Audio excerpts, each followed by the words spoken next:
Act 2. Revelations on the wedding night. The drums of celebration had quieted, and the village lay wrapped in the heavy stillness of midnight. The moon, swollen and pale, cast silver streaks across the thatched roofs. Inside Bantu's new home, the scent of roasted goat and palm wine lingered in the air, remnants of the great feast that had carried on until the stars blinked awake. Amali sat silently on the edge of the bridal mat, her eyes lowered, her fingers trembling as they traced patterns on the woven reed floor.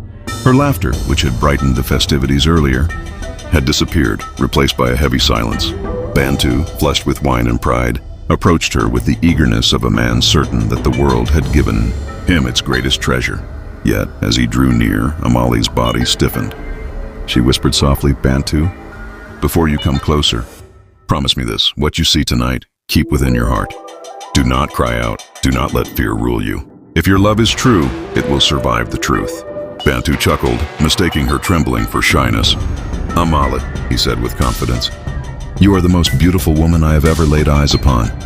What truth could possibly frighten me?" But Amali did not smile. Her dark eyes glistened with sorrow as she rose to her feet. Slowly, she untied the strings of her wedding attire, the golden beads clinking faintly as they slipped from her shoulders. Beneath the delicate fabric, her skin began to shimmer, not with sweat or oil, but with scales.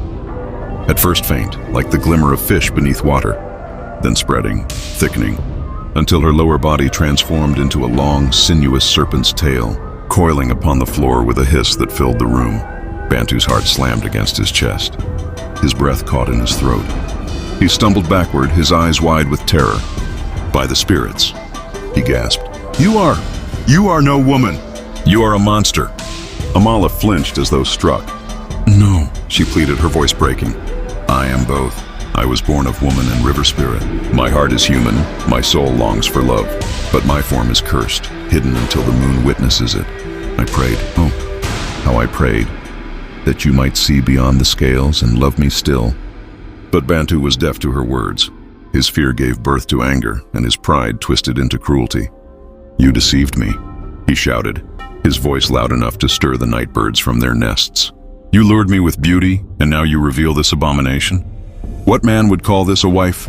Amali's tears slid silently down her cheeks, glistening like pearls in the moonlight. Her serpent's tail coiled tighter around her, not in menace but in shame. "I warned you," she whispered. "I asked only for your silence, for your patience to understand. Yet you chose fear." Her voice grew steady, carrying the weight of generations. "Better to be shunned for what I am than to be cherished for a lie. If love cannot survive truth, then it is no love at all." With those words, she glided toward the doorway, her tail leaving faint marks upon the floor.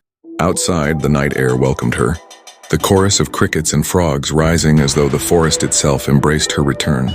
Bantu, frozen, could only watch as she disappeared into the darkness of the trees. His hands trembled, his body shook. But what haunted him most was not her monstrous form, it was her eyes.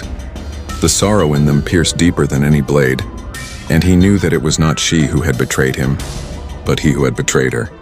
Behind him, the bridal chamber was silent, empty save for a single golden bead that had fallen from Amali's dress, gleaming faintly on the mat like a tear turned to stone.